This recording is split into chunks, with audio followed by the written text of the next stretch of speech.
Alors les enjeux majeurs, ils sont nombreux, notamment par l'activité de la SNCF, de transporteur public.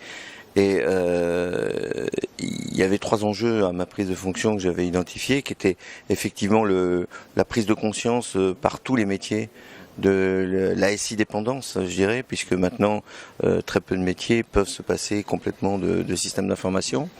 Et donc que ces systèmes d'information étant vitaux, ils devaient être protégés à la hauteur des enjeux qu'ils protégeaient.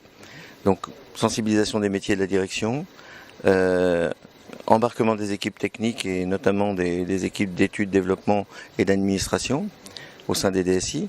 Et également, le 3e point, c'est de faire adhérer l'ensemble de l'entreprise à la démarche, puisque sans collaboration de tous, on n'aura pas assez de doigts pour boucher tous les trous du pommeau de douche, quoi. Bien sûr.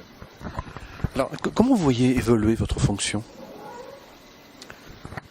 Alors là, c'est encore un peu tôt pour le dire, puisque je viens d'arriver dans mes fonctions au 1er avril.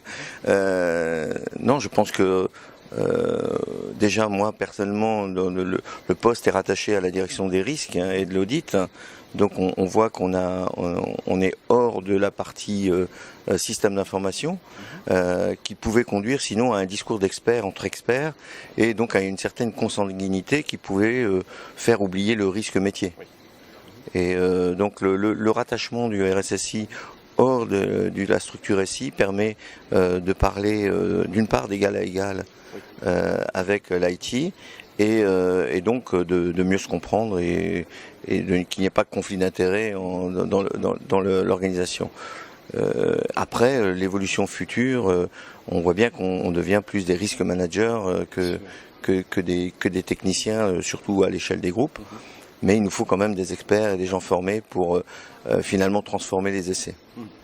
Alors, il est peut-être un peu tôt quand même pour évoquer cette question, mais malgré tout, et puis d'une manière plus générale, vous avez déjà une expérience antérieure, est-ce que vous pensez disposer des moyens nécessaires pour mener à bien votre stratégie de sécurité ? Alors j'estime avoir gagné une bataille, mais pas la guerre, cet été, puisque j'ai effectivement eu l'occasion d'exprimer un certain état des lieux lié à ma prise de fonction et aux moyens qui étaient consacrés aux enjeux de sécurité auprès du directoire de l'entreprise. Donc les plus hauts dirigeants ont eu l'information et ont tout à fait bien réagi à ce constat et le fait que la direction s'empare du sujet permet de disposer des moyens en regard des enjeux.